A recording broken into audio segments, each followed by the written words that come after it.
Welcome my dear students. कैसे हैं आप लोग? ठीक है? पढ़ाई वगैरह अब तो मटरगश्ती हो रही होगी ना। पढ़ाई वढ़ाई पर तो ध्यान होगा नहीं। अरे थोड़ा बहुत कर लीजिए भैया, हैं? ज्यादा मटरगश्ती ना करिए, कुछ पढ़ाई करो, थोड़ा थोड़ा पढ़ लो ना। हमारे साथ जुड़े रहो, हम आपको धीरे धीरे ऊंचाइयों पे पहुंचा देंगे। तो आइए, हम पिछले वीडियो में हमने आपसे चर्चा की थी कि विलयन के सांद्रण को व्यक्त करने की कौन कौन सी इकाइयां हैं। उसमें 4 इकाइयां हमने आपको बताई थी। पहली इकाई हमने द्रव्यमान प्रतिशत बताई थी, दूसरी इकाई हमने द्रव्यमान आयतन प्रतिशत बताई थी, तीसरी इकाई हमने आयतन प्रतिशत बताई थी और चौथी इकाई हमने पीपीएम बताई थी। तो भैया पीपीएम वाली इकाई देखिए, ये देखो यहाँ पे लिखी हुई है ना? ये भी हमने आपको बताई थी। पीपीएम के विषय में हमने बताया भी था कि जो विलयन अतितन होते हैं उनकी सांद्रता को व्यक्त करने के लिए पीपीएम इकाई का प्रयोग किया जाता है। एक पीपीबी भी होती है। उसमें क्या होता है कि इसमें विलयन के 10 लाख भागों में देखा जाता है, उसमें विलयन के 1 अरब यानी 10 की पावर 9 यानी 1 बिलियन, कुछ कह लीजिए, एक ही बात है, भागों में विलय के भागों की संख्या देखी जाती है। तो वो पीपीबी होता है। सूत्र यही रहता है। अंतर क्या है? 10 की पावर 6 की जगह पे 10 की पावर 9 हो जाता है।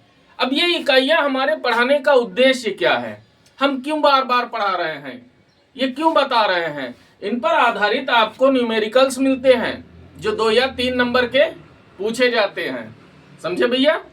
तो अब हम चलते हैं 5वीं इकाई पर। 5वीं इकाई कौन सी है?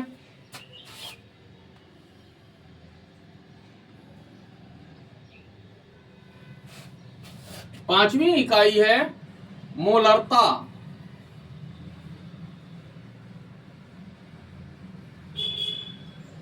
बहुत पूछा जाता है, इंपॉर्टेंट है, याद रखिए इसको। ये याद रखो भैया, बहुत पूछा जाता है। हमने कहा ना बहुत इंपॉर्टेंट है ये। मोलरता इंग्लिश में कहते हैं मोलारिटी। मोलारिटी। अब इस इकाई को व्यक्त करने में भी विलयन के आयतन का प्रयोग किया जाता है, इसलिए ये इकाई ताप से प्रभावित इकाई है।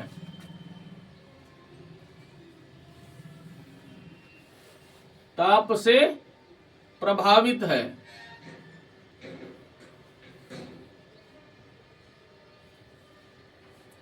समझ में आई बात? और इस इकाई को कैपिटल एम से प्रकट किया जाता है। तो इसकी परिभाषा क्या है?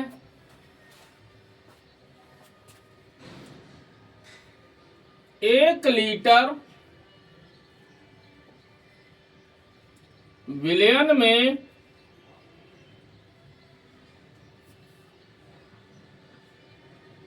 उपस्थित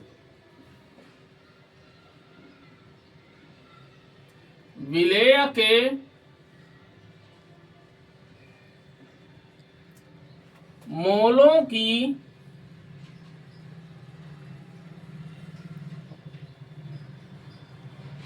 संख्या को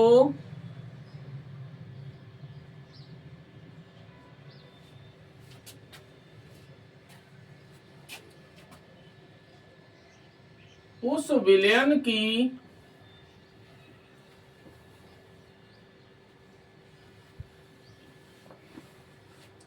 मोलरता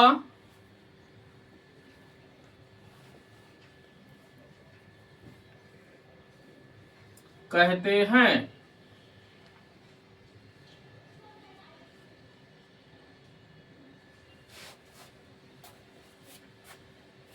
समझ में आई बात? अच्छा, इसका सूत्र क्या होता है? मोलरता बराबर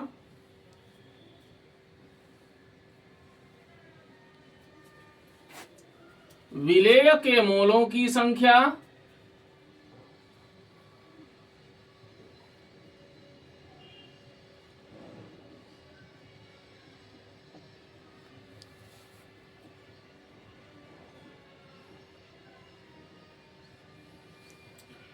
बटे विलयन का आयतन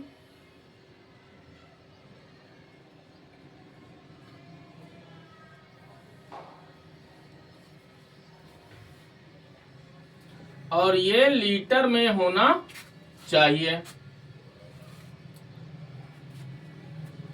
यानी m बराबर होता है n बटा v और v आपका लीटर में हो।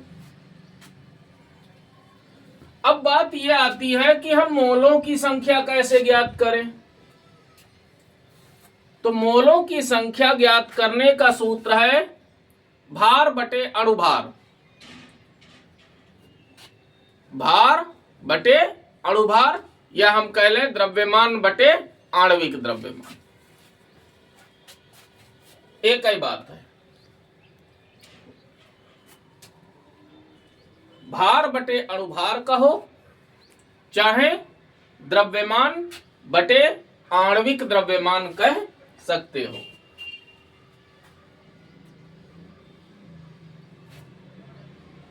तो हम यहां पे लिखे देते हैं मोलों की संख्या कैसे निकालेंगे। मोलों की संख्या बराबर, चाहे सूत्र आप लगा दीजिए भार बटे अणुभार,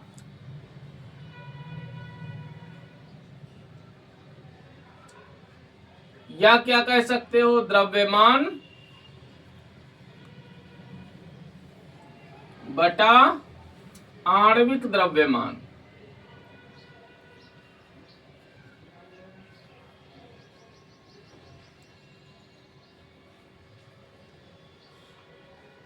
आणविक द्रव्यमान, ये वाला सूत्र अगर आप प्रयोग करेंगे तो विलेय के मोलों की संख्या ज्ञात हो जाएगी। तो भार किसका? विलेय का। अणुभार किसका? विलेय का। भाई हमें जरूरत है विलेय के मोलों की संख्या, तो विलेय का भार और विलेय का अणुभार। बात समझ में आई ना? देखो अब भी ना समझ में आई हो तो आप समझ लीजिए, जैसे आपसे कह दिया गया कि 40 ग्राम यूरिया में यूरिया के मोलों की संख्या बताइए। तो ये जो 40 ग्राम है ये यूरिया का भार है या द्रव्यमान है, जिसे स्मॉल w से प्रकट किया जाता है। तो स्मॉल w बराबर हो गया 40 ग्राम यूरिया। इसका अणुभार आप निकाल लीजिए। तो इसके अणुभार को विलेय है तो हमने मान लिया स्मॉल m। अब इसका अणुसूत्र पता होना चाहिए NH2CONH2। तो कितना हो जाएगा? नाइट्रोजन 2 है, नाइट्रोजन का परमाणु भार 14, तो 14 दूनी 28 हो गया, प्लस 4 हो गया हाइड्रोजन, प्लस 12 हो गया कार्बन और 16 हो गया ऑक्सीजन। जोड़ दीजिए भैया, 6 2 8, 8 4 12, 12 8 20, हासिल लगे 2 2 4 और 1 5 और 1 6। अब मोलों की संख्या ज्ञात करनी है, तो मोलों की संख्या को n से प्रकट किया जाता है। तो n बराबर होता है W बटा m है, तो 40 बटा 60 कट जाएगा, 2 बटा 3 आ जाएगा, 2 बटा 3 मोल हो जाएंगे 40 ग्राम यूरिया में यूरिया के मोलों की संख्या कितनी होगी? 2/3 हो जाएगी। तो अब यहां पे आगे बढ़िए। चूंकि देखो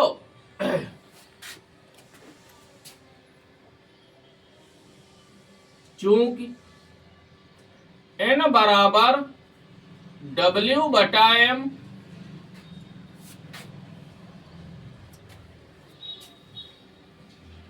तथा V यानी आयतन मिलीलीटर में हो तो M बराबर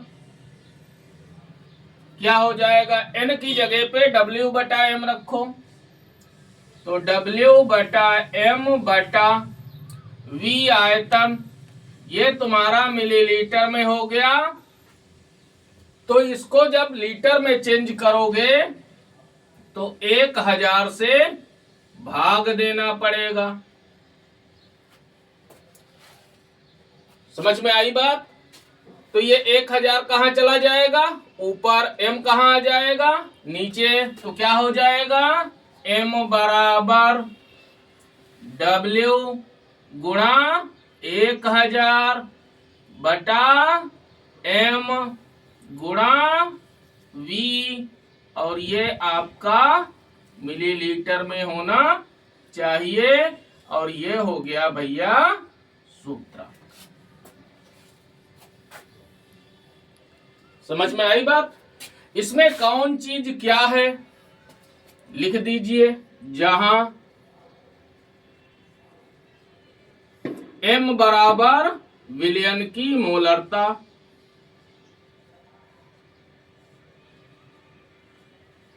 विलयन की मोलरता, स्मॉल w बराबर विलेय का द्रव्यमान,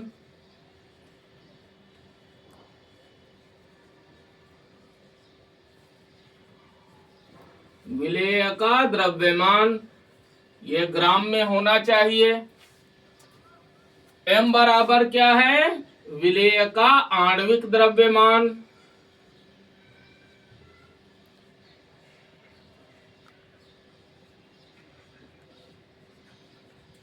विलेय का आणविक द्रव्यमान।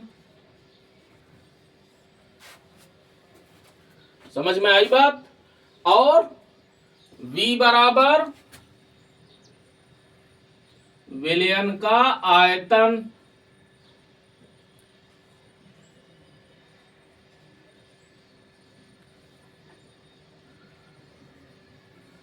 ये मिलीलीटर में होना चाहिए।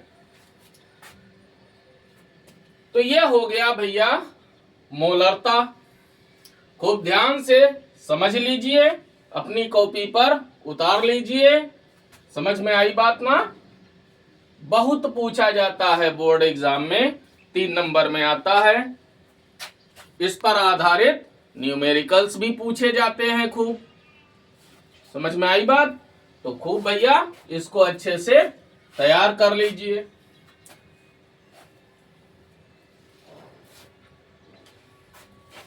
अब हम चलते हैं अगली इकाई पर।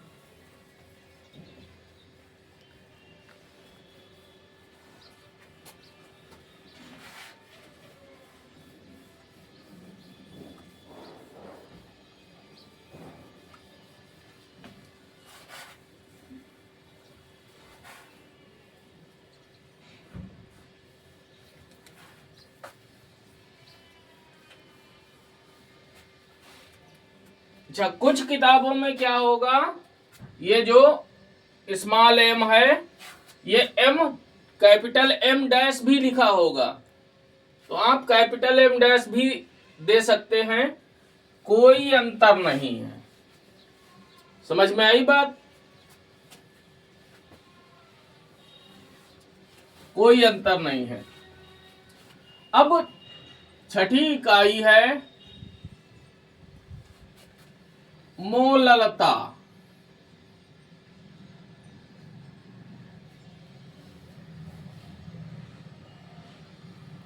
मोललता,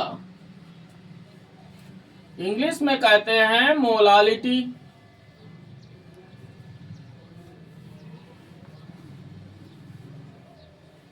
मोलालिटी। अब इसमें भैया ये जो है, इसमें केवल चाहे विलेय हो उसका द्रव्यमान प्रयोग होता है, चाहे विलायक हो उसका द्रव्यमान प्रयोग होता है, इसलिए यह इकाई ताप से अप्रभावित है। ताप से अप्रभावित।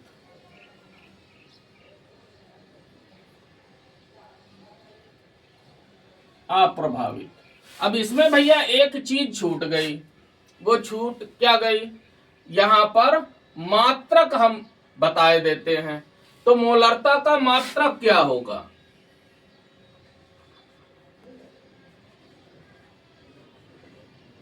मोलरता का मात्रक क्या हो जाएगा? मोल प्रति लीटर। मोल प्रति लीटर, ऐसे लिख लीजिए, या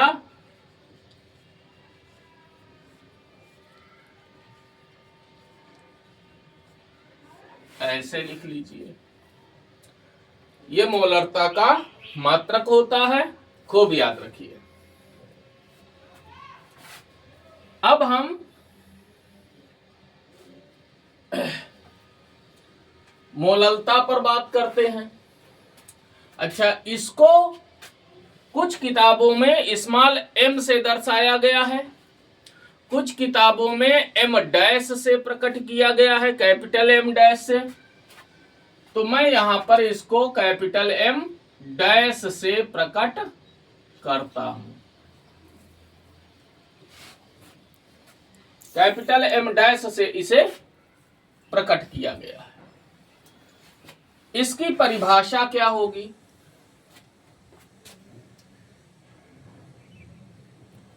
1 किलोग्राम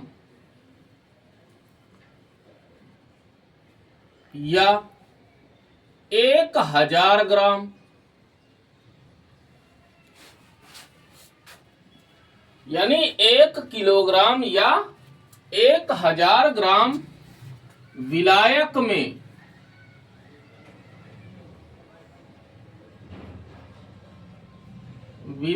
में घोले गए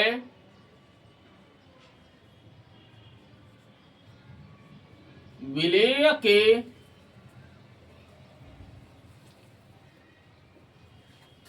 मोलों की संख्या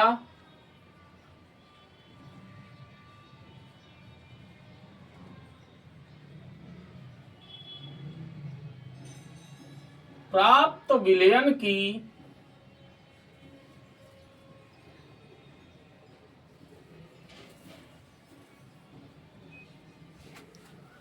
मोललता कहलाती है।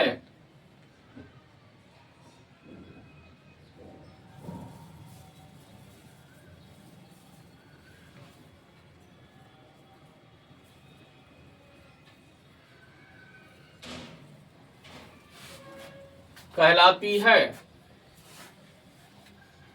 समझ में आई बात? सूत्र क्या होगा? मोललता बराबर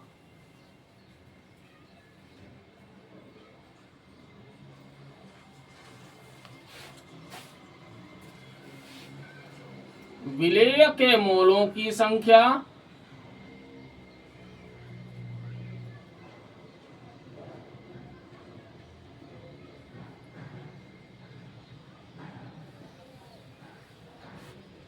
बटे विलायक का द्रव्यमान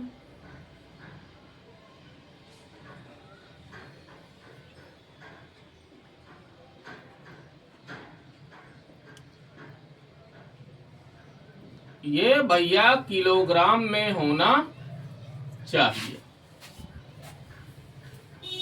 समझ में आई बात? तो सूत्र क्या बनेगा?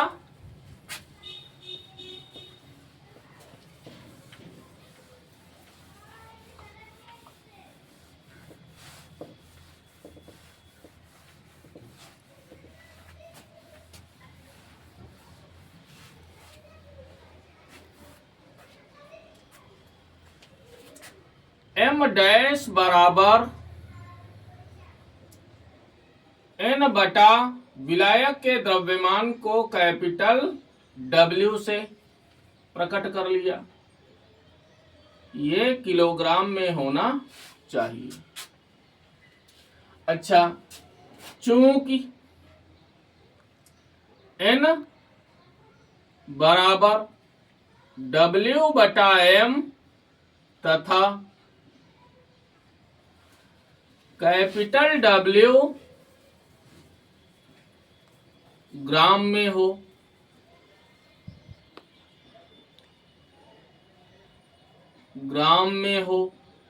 तो क्या हो जाएगा सूत्र? एम डैश बराबर स्मॉल डब्ल्यू बटा स्मॉल एम बटा कैपिटल डब्ल्यू। ये ग्राम में है तो किलोग्राम में चेंज करोगे, 1000 से भाग दोगे तो क्या हो जाएगा?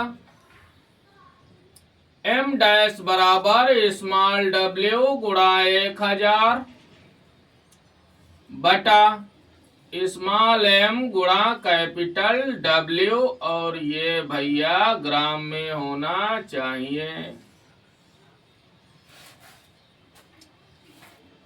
इसमें कौन चीज क्या है?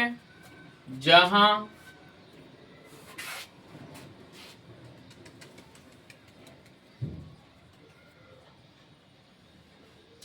स्मॉल, पहले तो एम डैश लिख लीजिए, बराबर विलयन की मोललता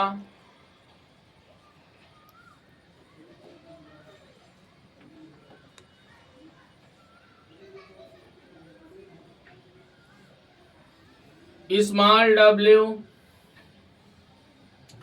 विलेय का द्रव्यमान या विलेय का भार,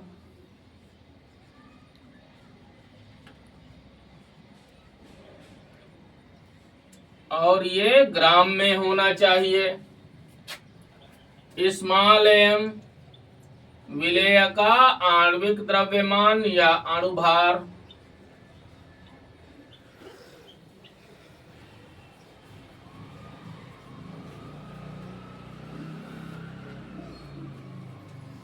और कैपिटल डब्ल्यू विलायक का द्रव्यमान।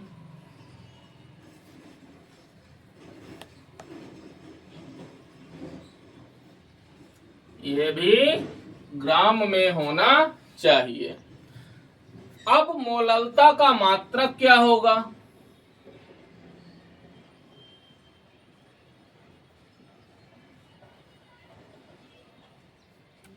का मात्रक क्या हो जाएगा भैया?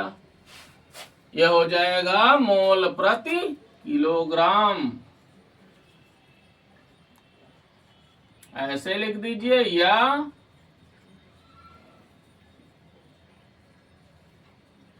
ऐसे लिख दीजिए।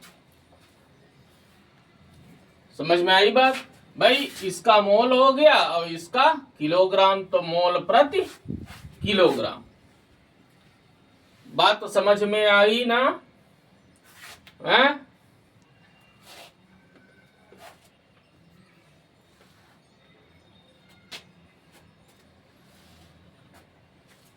अब अगली इकाई क्या है?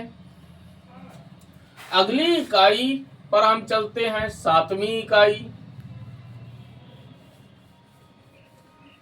उतारते रहिए भैया अपनी कॉपी पर।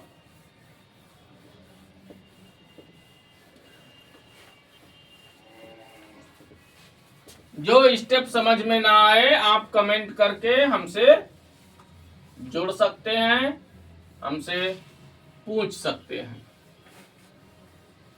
अगर कोई आपको सुझाव देना है, आपको लगता है कि आपको कोई चीज इसमें नहीं समझ में आई है, तो आप हमसे प्रश्न कर सकते हैं, अपनी बात हम तक पहुंचा सकते हैं।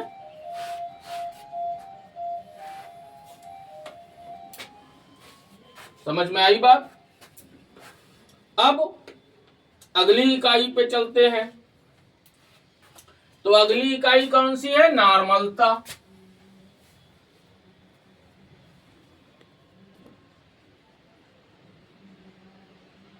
नॉर्मलता इंग्लिश में कहते हैं नॉर्मेलिटी।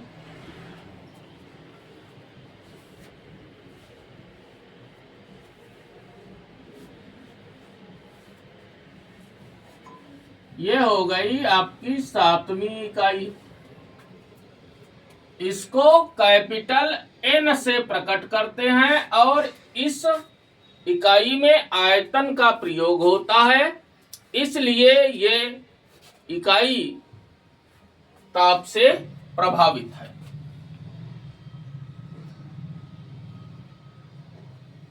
ताप से प्रभावित है।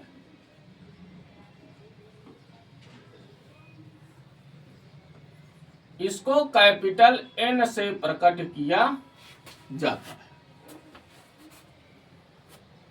बात समझ में आई भैया?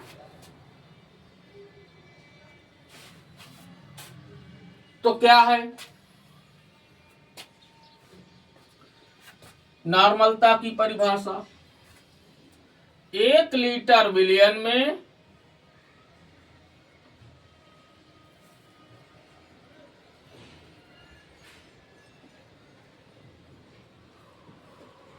उपस्थित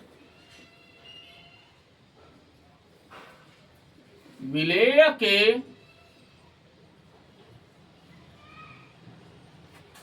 ग्राम तुल्यांकों की संख्या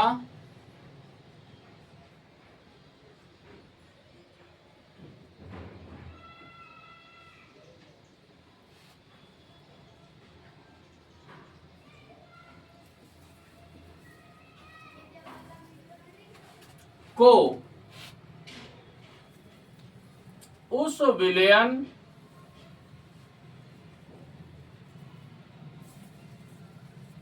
की नॉर्मलता कहते हैं।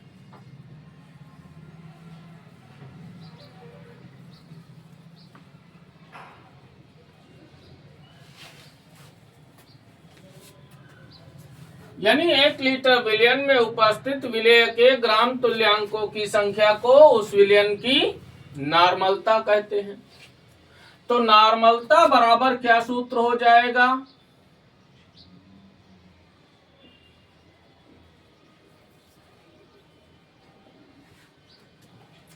विलेय के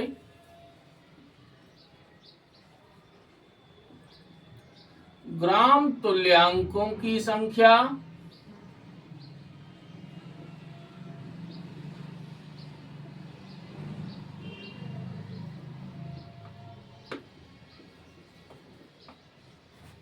बटे विलयन का आयतन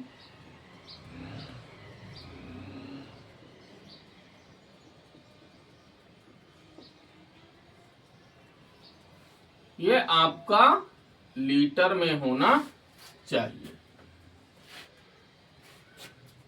अच्छा, ग्राम तुल्यांकों की संख्या निकालने का सूत्र क्या होता है? ये बराबर होता है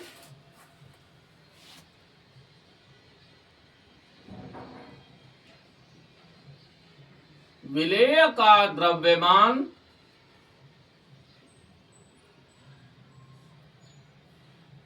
ग्राम में बटा विलेय का तुल्यांकी द्रव्यमान या तुल्यांकी भार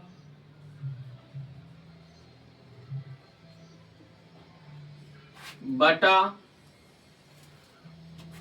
विलयन का आयतन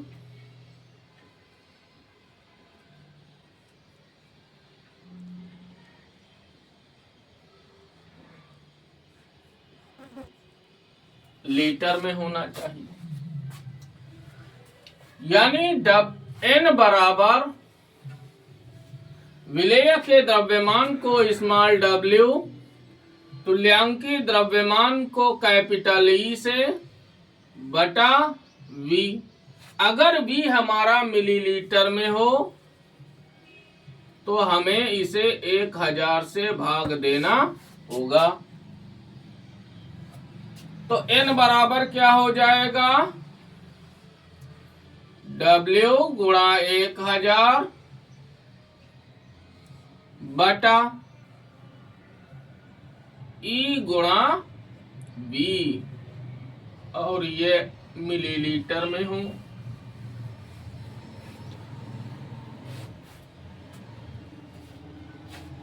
या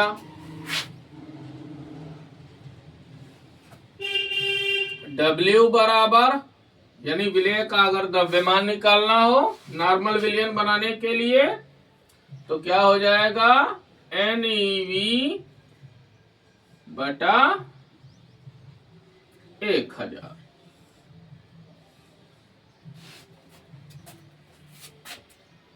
समझ में आई बात?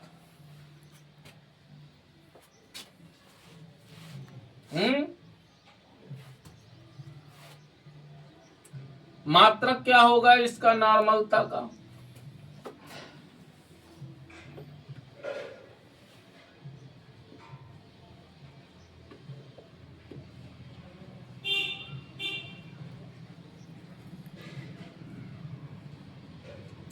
ग्राम तुल्यांक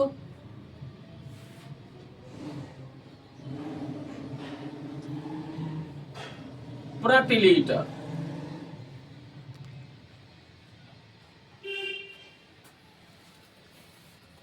समझ में आई बात?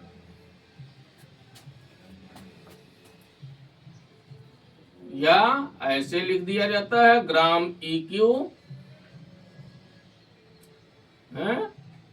पर लीटर, यानी ग्राम इक्विवेलेंट पर लीटर। बात समझ में आई? तो ये हो गई नॉर्मलता।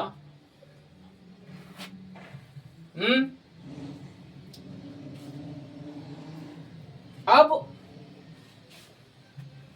अगला क्या है जो इंपॉर्टेंट है, हम उसी पर आपसे चर्चा करेंगे। उसके अलावा हम बहुत ज्यादा अन्य चीजों पर चर्चा नहीं करेंगे।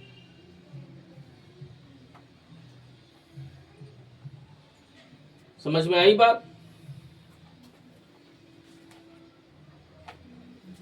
अगला है मोल प्रभाज।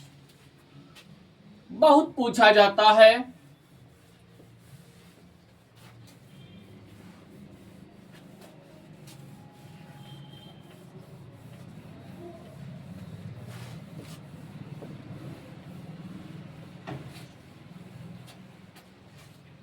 ये 8वीं इकाई है।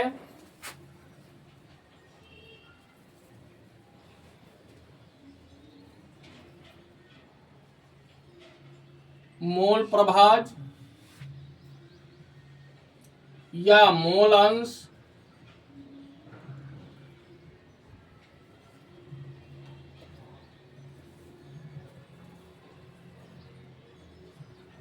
अंग्रेजी में इसे मोल फ्रैक्शन कहा जाता है।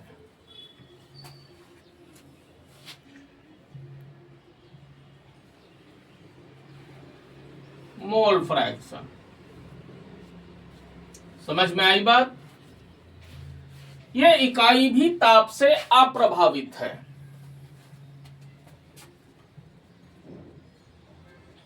ताप से अप्रभावित।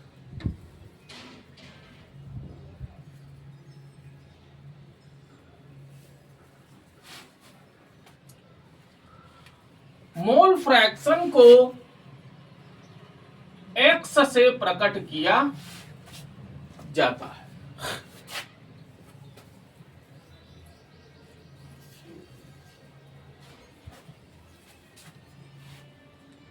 माना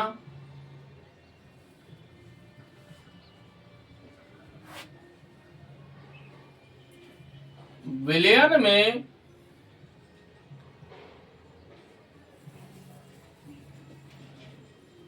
विलेय के स्मॉल n मोल तथा विलायक के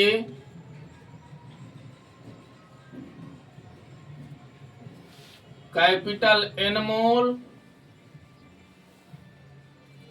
उपस्थित हैं।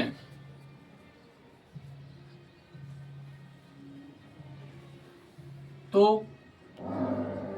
हमने मान लिया कि जो विलयन है उस विलयन में विलेय के स्मॉल n मोल उपस्थित हैं और विलायक के कैपिटल N मोल उपस्थित हैं।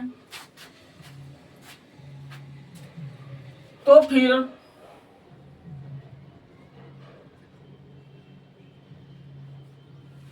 विलेय का मोल प्रभाज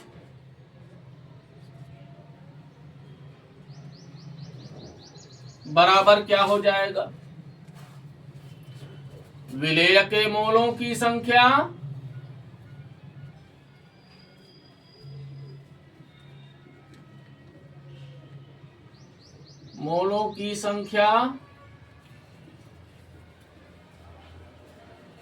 बटे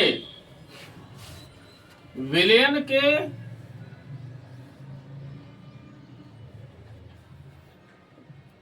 मोलों की संख्या।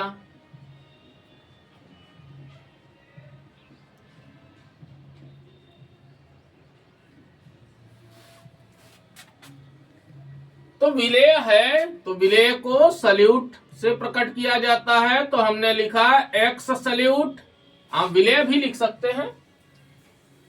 एक्स विलेय बराबर विलेय के मोलों की संख्या स्मॉल n बटे विलयन के मोलों की संख्या। अब विलयन जो है वो विलेय और विलायक दोनों से मिलकर बना है, तो दोनों के मोलों का योग होगा, यानी small n plus capital N। समझ में आई बात? ऐसे ही अगर विलायक का मोल प्रभाज निकालना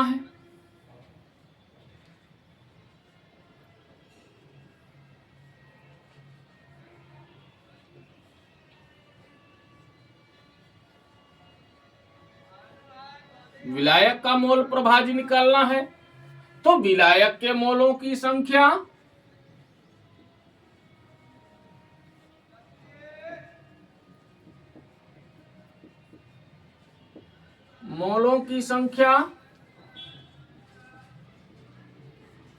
बटे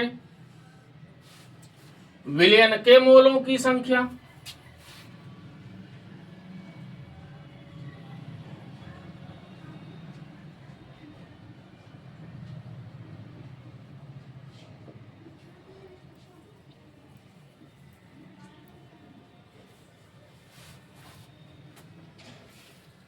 बात भैया समझे ना? विलायक का मोल प्रभाज भाई का होई विलायक के मोलों की संख्या बटा विलयन के मोलों की संख्या।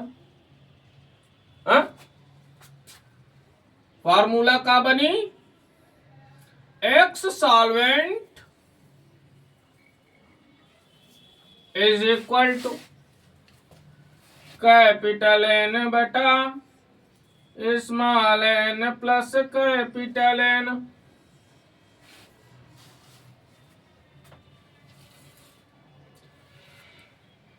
अगर द्विअंगी विलयन है, द्विअंगी समझते हो? जैसे खाली चीनी और पानी को शरबत बनाई दो तो ये द्विअंगी विलयन बोलो जाते। खाली इमा द्विअंग है, एक चीनी है दूजो पानी है, द्विअंगी विलयन इकाकार। समझ में आई बात है? अब इन दोनों का जो योग है यानी X solute plus X solvent, X solute यानी विलेय के मोलों की संख्या प्लस विलेय का मोल प्रभाज प्लस विलायक का मोल प्रभाज। बराबर होता है 1।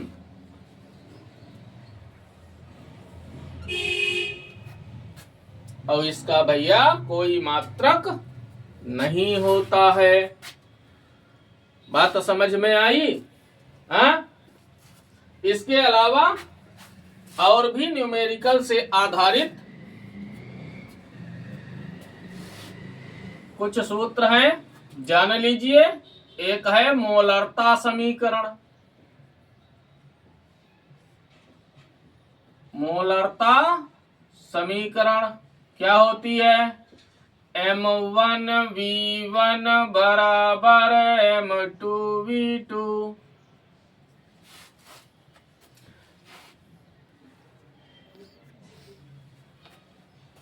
दूसरा नॉर्मलता समीकरण।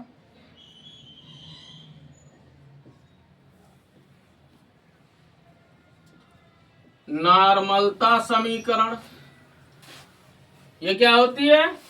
m की जगह पर n कर दीजिए, N1V1 बराबर N2V2।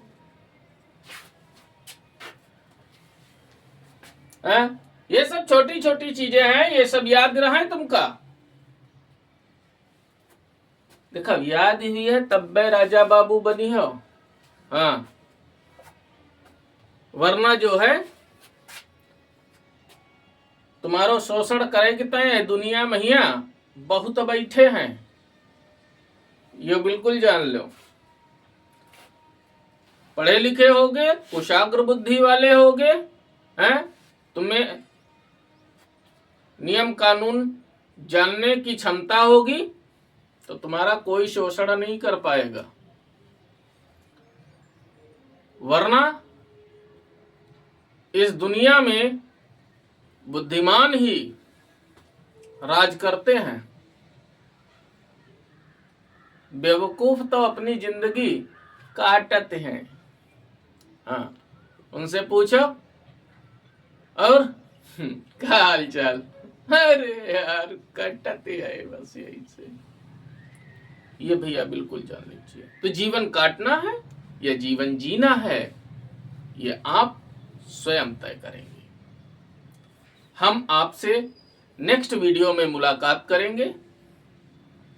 तब तक के लिए आप हमारे इस वीडियो को देखिए, तैयार करिए अच्छे से। हैं, समझ में आई बात? आप हमारा नेक्स्ट वीडियो में इंतजार करिए। Watch and wait. Thank you.